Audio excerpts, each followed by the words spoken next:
So good morning students. আমরা কিন্তু এই মুহূর্তে কেমিস্ট্রির 4 নম্বর যে চ্যাপ্টারটা রয়েছে পদার্থ, পরমাণুর গঠন ও পরমাণুর ভৌত ও রাসায়নিক ধর্মসমূহ, তার পার্ট নাম্বার 3 করছি।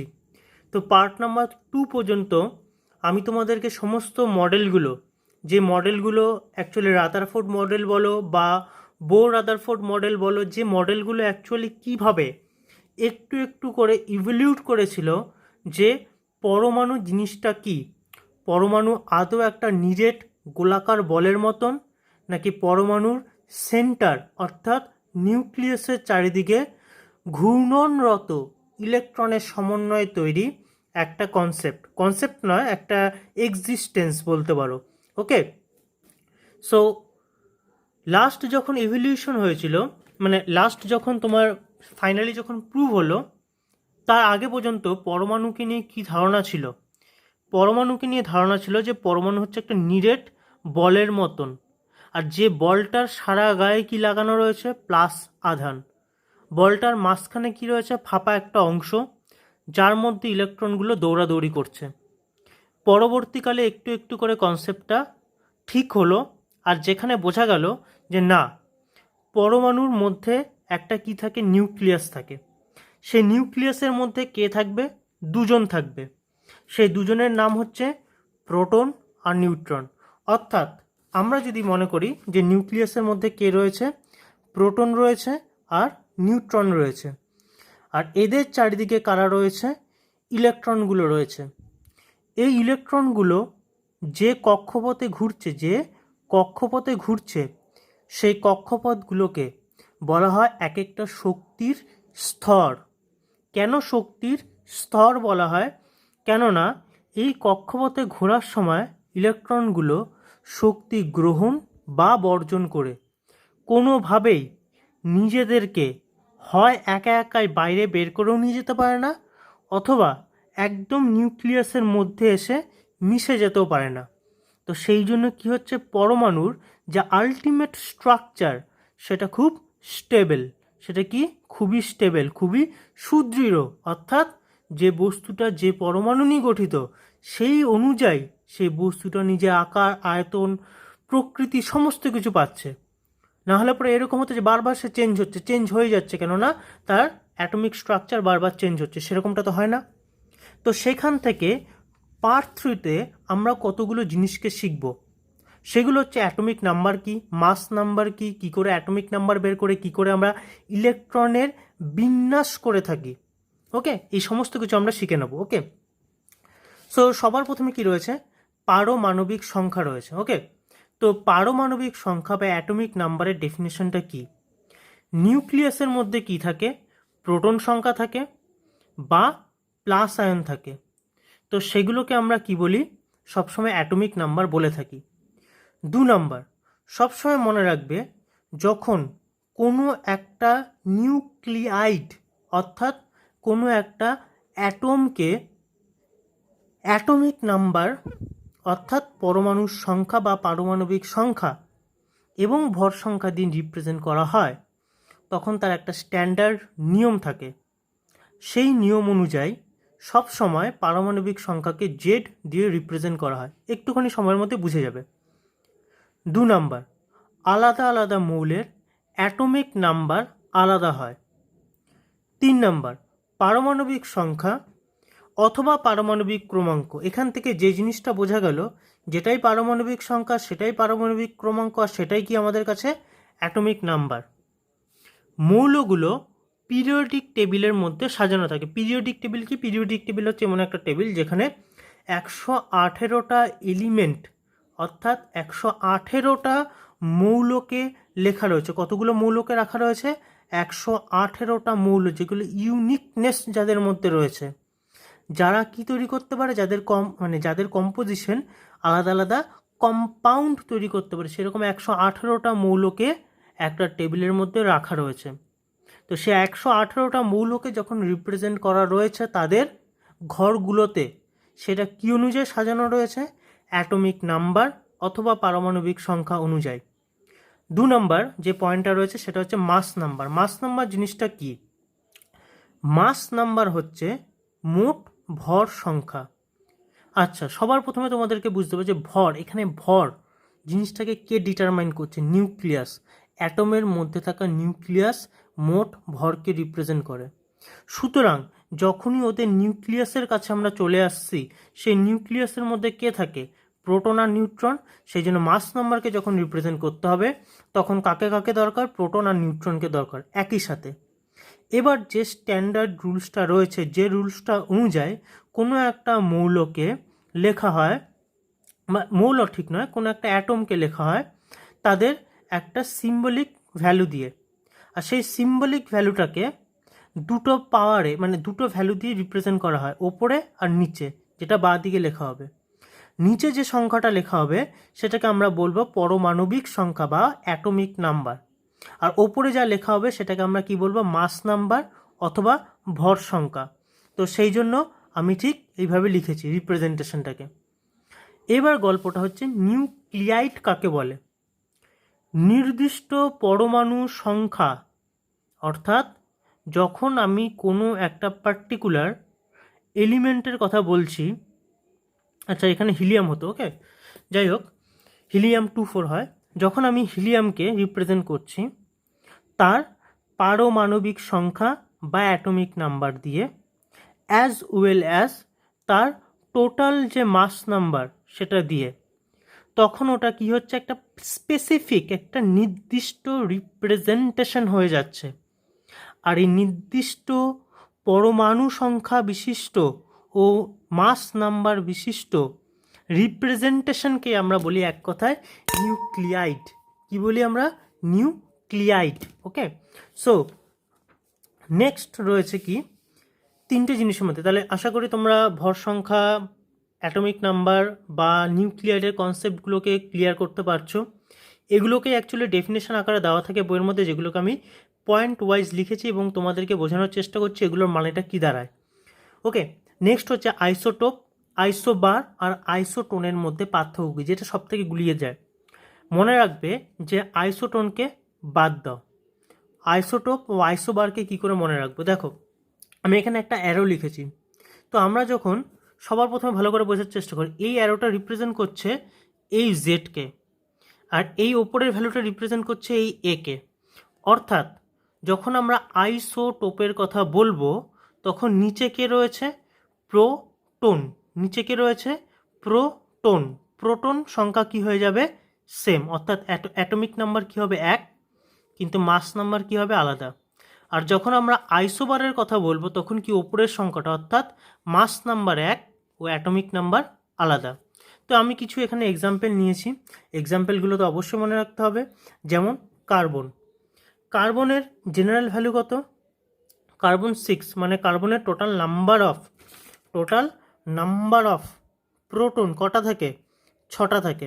ভালো করে বোঝার চেষ্টা করবে, টোটাল নাম্বার অফ প্রোটন কটা থাকে? 6টা থাকে।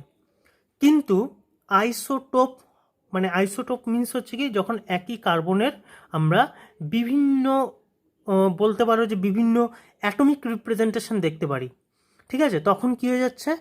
ওর আলাদা আলাদা মাস নাম্বার চলে আসছে প্রোটন সংখ্যায়, প্রোটন নয় অ্যাকচুয়ালি নিউট্রন সংখ্যায় চেঞ্জেস আসার জন্য।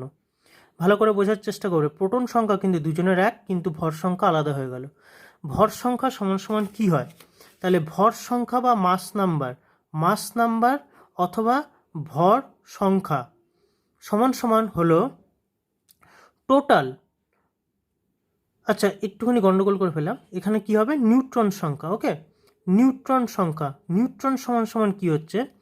ভর সংখ্যা থেকে যদি আমরা বিয়োগ করে দিই প্রোটন সংখ্যাকে, তার মানেটা কি দাঁড়ালো? যখন C13 লেখা ছিল এখানে, তখন টোটাল ভর সংখ্যা কত ছিল? 13, কিন্তু প্রোটন সংখ্যা কত ছিল? 6, অর্থাৎ নিউট্রন সংখ্যা কত হয়ে গেল? 7। তার মানে নিউট্রন সংখ্যায় চেঞ্জেস এসেছে। যখন C12 ছিল তখন কত ছিল? ভর সংখ্যা 12, কিন্তু প্রোটন সংখ্যা তো একই ছিল, কেননা এখানেও 6 লেখা ছিল, এখানেও 6 লেখা ছিল, মানে 6। তখন যে টোটাল নিউট্রন সংখ্যা সেটা কটা ছিল? 6টা। অর্থাৎ তোমরা কি করবে, তোমরা যখনই কোনো ডেফিনেশনকে মনে রাখবে, এত জিনিসকে মাথায় রাখার চেষ্টা করবে না, সবসময় মনে রাখবে যে আমরা একটা বেসিক পয়েন্টকে মাথায় রাখবো। তারপরে বাকি জিনিসগুলোকে সবসময় আমরা এইভাবে ক্যালকুলেশন আকারে মনে রাখবো, তাহলে পরে ইজিলি মনে থাকে। ওকে, তাহলে অ্যাটমিক নাম্বার, আইসোটোপকে মনে রাখার জন্য কি দরকার, নিচের সংখ্যাটা, আর আইসোবারকে মনে রাখার জন্য কি দরকার, ওপরের সংখ্যাটা। ওপরের সংখ্যার নাম কি মাস নাম্বার, নিচের সংখ্যার নাম কি অ্যাটমিক নাম্বার। ওকে, আইসোবার আর আইসোটোপের গল্প শেষ। এইবার চলে আসছি আইসোটোনের কাছে। আইসোটোন মানে যেখানে নিউট্রন সংখ্যা 1, ব্যাস কাজ শেষ। নিউট্রন সংখ্যা 1 কি করে বুঝবো, আমি তোমাদেরকে এইমাত্র একটা জিনিস বুঝালাম, সেটা হচ্ছে যে নিউট্রন সংখ্যাকে বের করার জন্য আমাদের কি দরকার, টোটাল যে মাস নাম্বার আছে উপরের সংখ্যা থেকে নিচের সংখ্যাকে বিয়োগ করব। তো এখানে দুটো আলাদা আলাদা মানে অ্যাটমিক রিপ্রেজেন্টেশন বা নিউক্লিয়াইডকে নেওয়া হয়েছে। নিউক্লিয়াইড সিম্পল নাম কি দিয়ে দিলাম, এদেরকে নিউক্লিয়াইড নেওয়া হয়েছে। ওকে, তো সেটা হচ্ছে হিলিয়াম, একটা জায়গায় নেওয়া হচ্ছে একটা হাইড্রোজেন। তো দেখো, যখনই আমরা ওপরের মাস নাম্বার থেকে নিচের প্রোটন নাম্বারকে বিয়োগ করব, তখনই আমরা কি পেয়ে যাব, নিউট্রন সংখ্যা পেয়ে যাব। তো এই ক্ষেত্রে যদি আমি 4 - 2 করি, কত পেয়ে যাব, 2, যেটা আমার কাছে কি নিউট্রন সংখ্যা। সেম ওয়েতে হাইড্রোজেনের একটা নিউক্লিয়াইড রিপ্রেজেন্টেশন এখানে করা রয়েছে, হাইড্রোজেন 1, 3। ওকে, তো সেখানেও যদি আমি ওপরের সংখ্যা থেকে অর্থাৎ ভর সংখ্যা থেকে নিচের যে অ্যাটমিক নাম্বার রয়েছে সেটাকে বাদ দিই, তাহলে কত পেয়ে যাব, নিউট্রন সংখ্যা 2।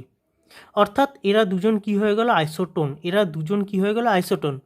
ওকে, সুতরাং মনে রাখবে যে রিলেশন, আমরা যেমন মাস্তুতো দাদার সঙ্গে বিস্তৃত ভাইয়ের রিলেশন বের করি, অথচ তারা দুজন বন্ধু হতে পারে, এরকম বলি না, তো এরকম টাইপের রিলেশন এখানে তৈরি হচ্ছে। ওকে, তো এরা দূরের কিন্তু নিজেদের মধ্যে কোনো সম্পর্ক ছিল না, কিন্তু কোনো একটা বন্ডিং এদের মধ্যে একটা রিলেশনশিপ তৈরি করে দিল। নেক্সট হচ্ছে নিউক্লিয়ন্স কাকে বলে, নিউক্লিয়ন্স। তো অ্যাটমের কেন্দ্রে থাকে প্রোটন ও নিউট্রন। তাহলে অ্যাটমের কেন্দ্রে কে থাকছে, প্রোটন ও নিউট্রন, আর এদেরকেই কি বলা হয়ে গেল, নিউক্লিয়ন্স। আশা করি তোমাদের ডেফিনেশনটা ক্লিয়ার হয়ে গেছে। নেক্সট, নিউক্লিয়ন্সগুলোর মধ্যে কি থাকে, আকর্ষণ বল থাকে। এটাই স্বাভাবিক, যদি না থাকতো তাহলে কি হতো, ইলেকট্রনগুলো দৌড়াদৌড়ি করা শুরু করতো এদিক ওদিক এদিক ওদিক, সেটা তো হয় না। ওরা একটা নির্দিষ্ট শক্তি স্তরে ঘুরতেই থাকে, ঠিক আমাদের সূর্যের মতন, সূর্যের চারিদিকে যেমন সমস্ত গ্রহগুলো ঘুরছে, ঠিক সেরকম।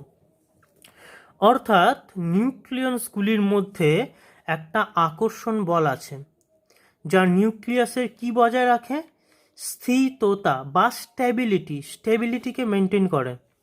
তো সেই বলটাকেই বলা হয় নিউক্লিয় বল। তো এবার নিউক্লিয় বল সম্পর্কিত দুটো পয়েন্ট।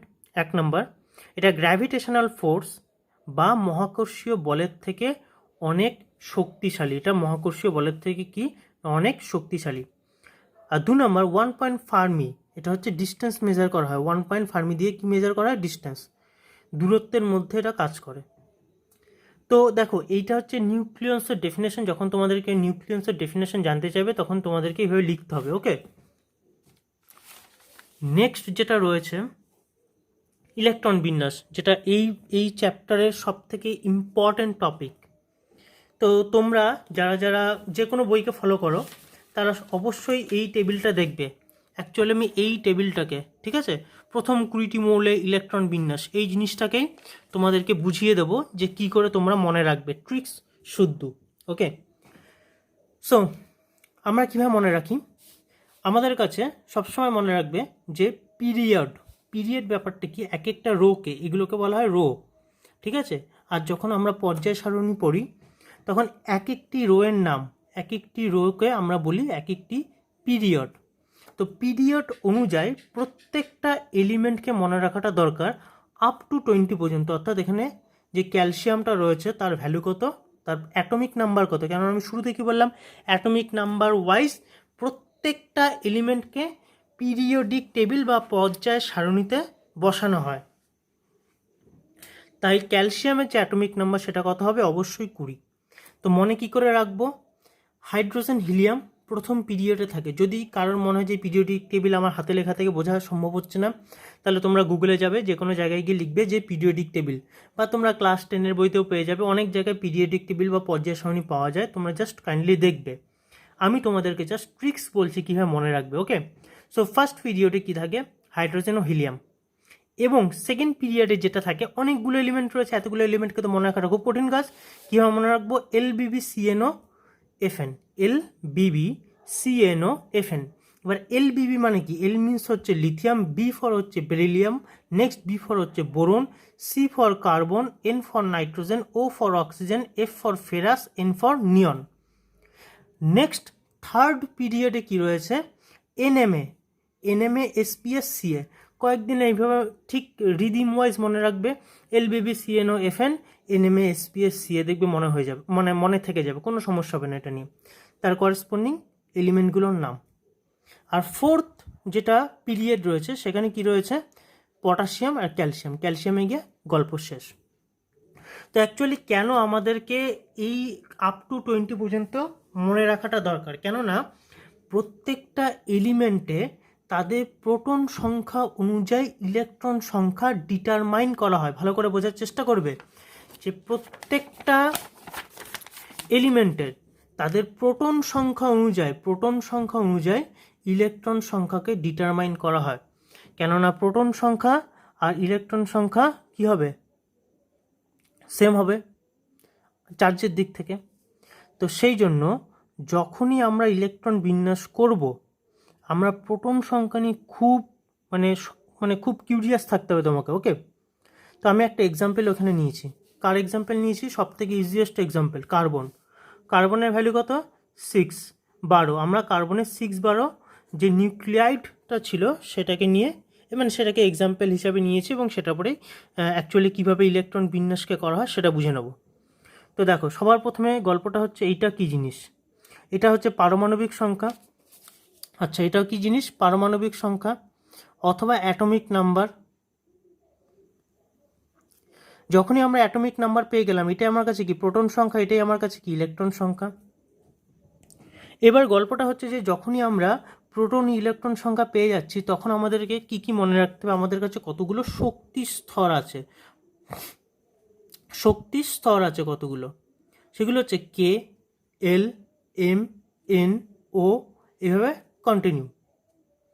তো সবার প্রথমে যখন আমরা K শক্তি স্তরে নাম্বার অফ ইলেকট্রন, কি সংখ্যা, ইলেকট্রন সংখ্যা বের করব।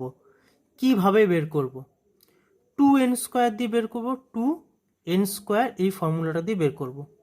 যেখানে K শক্তি স্তরে n এর ভ্যালু কত 1, L শক্তি স্তরে n এর ভ্যালু কত 2, M এ n এর ভ্যালু 3, এইভাবে কন্টিনিউ। তো এইবার ধরে নেওয়া যাক যে আমার কাছে টোটাল নাম্বার অফ প্রোটন হচ্ছে 6টা, মানে এইটাই টোটাল নাম্বার অফ ইলেকট্রন। আর এটাকে আমাকে বিন্যাস করে দেখাতে হবে কতগুলো শক্তি স্তরের মধ্যে এটা ডিস্ট্রিবিউট হবে। তাহলে আমি এখানে n এর ভ্যালু কত ধরে নিয়েছি 1, কেন n এর ভ্যালু 1 ধরেই নিতে হবে। তাহলে এখানে কত হচ্ছে 2n², মানে 2 × 1⁻², মানে কটা হয়ে গেল, এখানে টোটাল নাম্বার অফ ইলেকট্রন দুটো বসে গেল। নেক্সট এখানে কতগুলো পড়ে থাকছে, তাহলে এখান থেকে যদি দুটো ইলেকট্রন যদি প্রথম K শক্তি স্তরে যদি চলে যায় তাহলে বাকি কটা পড়ে রইল 4টে, অর্থাৎ L শক্তি স্তরে কটা রইল, আমার টোটাল নাম্বার অফ ইলেকট্রন 4টে। বাকিগুলোতে নেই, কিছু করার নেই। এইবার তোমরা দেখে নাও যে আমি যেটা করলাম কার্বনের ক্ষেত্রে সেটা কি ম্যাচ করছে, কার্বনের টোটাল নাম্বার অফ ইলেকট্রন অথবা নাম্বার অফ প্রোটন কতগুলো করেছিল, 6টা, আর সেটা ডিস্ট্রিবিউট কততে হলো, কেতে 2 আর এলে 4টে। তো এইভাবে প্রত্যেকটা ডিস্ট্রিবিউশনকে করা রয়েছে, প্রত্যেকটা আপ টু 20 পর্যন্ত সব কটা এলিমেন্টের ডিস্ট্রিবিউশন করা রয়েছে। আশা করি তোমরা বাকিগুলো নিজেরা এমনি ইজিলি বের করতে পারবে। যদি তারপরেও অসুবিধা হয় আমি আছি, কমেন্ট বক্সে কমেন্ট করবে। নেক্সট, আয়োনাইজেশন এনার্জি কাকে বলে। তো অ্যাকচুয়ালি ব্যাপারটা হচ্ছে এখানে দেখো হাইড্রোজেন পরমাণুকে অ্যাজ এ এক্সাম্পল নেওয়া হয়েছে। ওকে, কিন্তু ব্যাপারটা ওরকম নয়। ব্যাপারটা হচ্ছে যে কোনো একটা পরমাণু তাকে যদি আমরা আয়নে ট্রান্সফর্ম করি, আয়ন মানে কি, আয়ন মানে হচ্ছে পজিটিভ অর নেগেটিভ, মানে পজিটিভই হয় অ্যাকচুয়ালি সবসময়, কেননা ইলেকট্রনকে লাথি মেরে বের করা হয়। সিম্পল লজিক, টাক করে একটা লাথি মারা হয়, ইলেকট্রন দৌড় মেরে বেরিয়ে যাবে। তো এই লাথি মারার জন্য যতটা এনার্জি অ্যাপ্লাই করতে হবে সেটাই হচ্ছে আয়োনাইজেশন এনার্জি বা আয়নীভবন এনার্জি, যেটাই বলো না কেন। আর এই যে শক্তিটা রয়েছে, অর্থাৎ এই ক্ষেত্রে যেহেতু এক্সাম্পল হিসাবে হাইড্রোজেন পরমাণুকে ধরা হয়েছে, তা কীভাবে লেখা হয়েছে ডেফিনেশনটা, 1 মোল। মোলের কনসেপ্ট যখন আমি করাবো তখন মোল একদম গুলে ঘাটিয়ে খাইয়ে দেবো, ওকে, কোনো চাপ থাকবে না। তো 1 মোল হাইড্রোজেন পরমাণু থেকে 1 মোল হাইড্রোজেন প্লাস আয়ন বানাতে যে পরিমাণ শক্তি লাগে সেটাই কি আমাদের কাছে আয়োনাইজেশন এনার্জি। সেটাকে কি মানে সেটা ইউনিট কি, হয় জুল অথবা ইলেকট্রন ভোল্ট। এবার তোমাদেরকে আমি একটা তোমাদেরকে বলতে পারো, এটা হোমওয়ার্ক তোমাদের কাছে, সিম্পল লজিক। এই হোমওয়ার্কটা আমাকে করে দেখাবে। হোমওয়ার্কটার মধ্যে কি রয়েছে, যে এখানে একটা ম্যাগনেসিয়াম এর পরমাণু দেওয়া আছে, এখানে একটা ম্যাগনেসিয়ামের আয়ন দেওয়া আছে। তো দুই ক্ষেত্রে ইলেকট্রন সংখ্যা কতগুলো হবে, প্রোটন সংখ্যা কতগুলো হবে, ওকে, আর নিউট্রন সংখ্যা কতগুলো হবে, এটা আমাকে বের করে দেখবে উভয় ক্ষেত্রে, ঠিক আছে। পরমাণুটার ক্ষেত্রে কত হবে আর আয়নটার ক্ষেত্রেও কত হবে, এটা আমাকে অবশ্যই বের করে তোমরা কমেন্ট বক্সে কমেন্ট করবে। নেক্সট আমরা চলে আসি আয়োনাইজেশন এনার্জিটা আমরা এখনো শেষ করিনি, ওকে। তো দেখো, এই যে জিনিসটা আমি তোমাদেরকে বোঝাচ্ছি এটা কিন্তু সিলেবাসে ইনক্লুডেড না। আয়োনাইজেশন এনার্জি সমান সমান 13.6 ইভি, এটা কি করে আসছে এটাকে নিয়ে অ্যাকচুয়ালি অতটা বদার হওয়ার দরকার নেই। তো যেহেতু খুব ভালো করে বোঝা যাবে জিনিসটা, সেই জন্য আমি তোমাদেরকে বলছি। তো এক্সাম্পলে কেন হাইড্রোজেন অ্যাটমকে নেওয়া হলো, অন্য কোনো অ্যাটমকেও তো নেওয়া যেতে পারতো। অ্যাকচুয়াল কেসটা হচ্ছে হাইড্রোজেন অ্যাটমের কাছে নাম্বার অফ ইলেকট্রন কটা থাকে সবসময়, একটা। তো যে জিনিসটা একটা রয়েছে সেটার ওপরে যদি আমি আয়োনাইজেশন এনার্জিকে ফাইন্ড করতে পারি, তাহলে মাল্টিপল ইলেকট্রনের ক্ষেত্রে কত হতে পারে সেটাকেও বের করাটা খুব ইজি হয়ে যায়। তো সেই জন্য যখনই আমরা কোনো, ধরে নাও যে একটা অ্যাটম, হাইড্রোজেন না, এখানে অন্য কোনো একটা আমি অ্যাটমের কথা ভাবছি যার কাছে 2টো ইলেকট্রন আছে, ওকে, সিম্পল লজিক। তাহলে যখন প্রথমে সেটা পরমাণু ছিল, যদি আমরা একটা ইলেকট্রনকে লাথি মেরে বের করে দিই, তাহলে কি হলো, সেটা আয়ন প্লাস হয়ে গেল। যদি আবার একটা ইলেকট্রনকে লাথি মেরে বের করে দিই তাহলে কি হয়ে গেল, আয়ন 2+ হয়ে গেল। তো এইভাবে আয়নের সংখ্যা বাড়তেই থাকছে, আর করেসপন্ডিংলি যে আয়োনাইজেশন এনার্জি সেটাকেও ক্যালকুলেট করতে হয়। তো সেই জন্য আমরা হাইড্রোজেনকে রেফারেন্স নিয়ে নিই। তো অ্যাকচুয়ালি কেসটা কী হচ্ছে, হাইড্রোজেনের এই যে ইলেকট্রনটা রয়েছে, এই ইলেকট্রনটাকে পুশ করার জন্য আমাদের কত ইলেকট্রন ভোল্ট এনার্জি দরকার, -13.6। তো এই ইলেকট্রনটা কোন শক্তি স্তরে থাকে, কে শক্তি স্তরে থাকে, কে শক্তি স্তরে এনের ভ্যালু কত, 1। এবার আমি লাথি মেরে এত দূরে পাঠাবো যেন আমি না দেখতে পারি কোনো দিন আর, তাহলে আমি কোথায় পাঠাবো, এনকে ইনফাইনাইট ডিস্টেন্সে পাঠাবো। তো তার জন্য একটা ফর্মুলা আছে, ফর্মুলাটা কোনো কাজে লাগে না, আমি জাস্ট বোঝানোর জন্য লিখেছি ইএন, অর্থাৎ আমরা এন শক্তি স্তরে, আমরা এনের ভ্যালু যখন ইনফাইনাইট হবে, তো এটা হচ্ছে জেনারেল ফর্মুলা, ইএন সমান কত, -13.6 Z²/n।